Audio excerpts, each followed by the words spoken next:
This life is not an easy one. I've made powerful enemies. I've put those I love in danger. But the one thing that has haunted me my entire life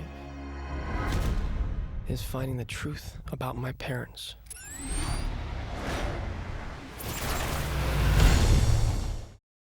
One of the things that strikes me as fascinating about this is that you guys have moved from the movie to the press day, and there's already another movie coming forward. Is this a massive movie that's never ended for you? Yeah, I mean, listen, from the moment I signed on and I started talking with the writers, I was thinking about a universe that was bigger than just one movie. And, it's certainly we're picking up where we left off in a very real way. But what's great about Spider-Man is that there's so many inflections of that character through all the different comics, but there's a great precedent for an evolution.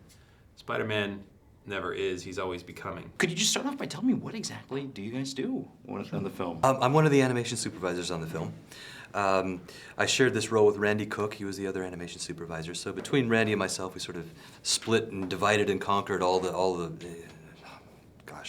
hundreds of animation shots in this film, which started out to be a much smaller slate as far as the animation work is concerned. But I think as we started to do more and more animation, Mark and the producers got more excited about the flexibility that gave them to add more and more shots, and sort of our shot count grew pretty significantly, and that's where Randy and I kind of had to split that effort.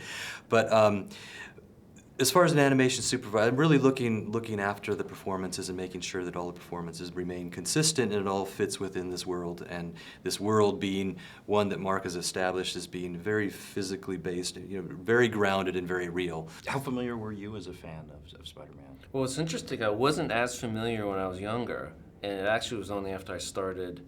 I mean, I read a few of them, but then when I started this movie, I had to learn a lot more, and I finally understood the appeal of him, is the everyman appeal, that he is just the normal guy. And I finally understood what the appeal was about Spider-Man, which is interesting. What's fascinating is, Mark's created this, in terms of expanding the world, he has 22 movies in mind for the to encompass all aspects of Spider-Man. 24. 24, sorry. Particularly when it comes to 3D. 3D is such a new technology. Is it something that you feel you've mastered, or is it something that every day you go to work you're still finding there's so much more that can be done with this? I think that we as an industry are still in a phase where we're trying to figure out what the audiences really respond to and what they really like.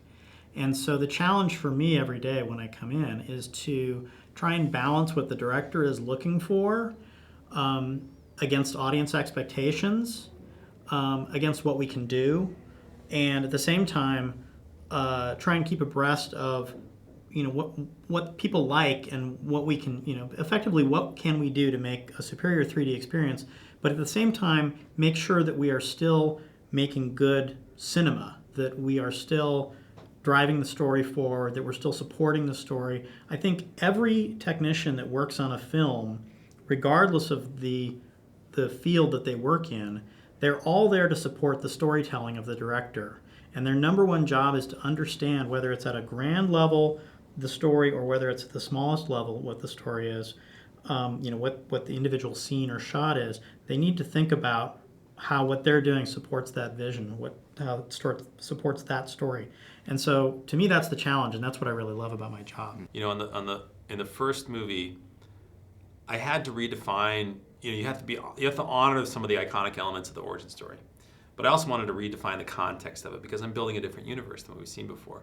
So a lot of the nuance is quite different. And now, as we're approaching the sequel, it's really exciting because I feel totally liberated.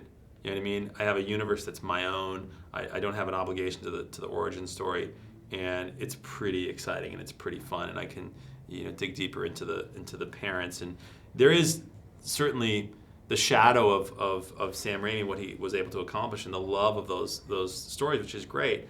But we have to find our own version that operates outside of that. one of the things that the movie became was a mystery about the origins of Peter Parker, and it's a mystery that's still going on. Mm-hmm. What does the DVD offer in terms of treating fans to? Well, I think if you really get deeper into it, you're going to have to see the next movie where we pick up some of those elements. But there are, you know, we were polishing aspects of the story, but it really came down to telling the best, most efficient version of the story. And you know, there's a universe that we built around it, and there's some acknowledgments of that in the DVD. I don't think it's going to answer the questions that the sequel will answer, but there's certainly hints. Ready to play God. There's been a biological attack on New York City.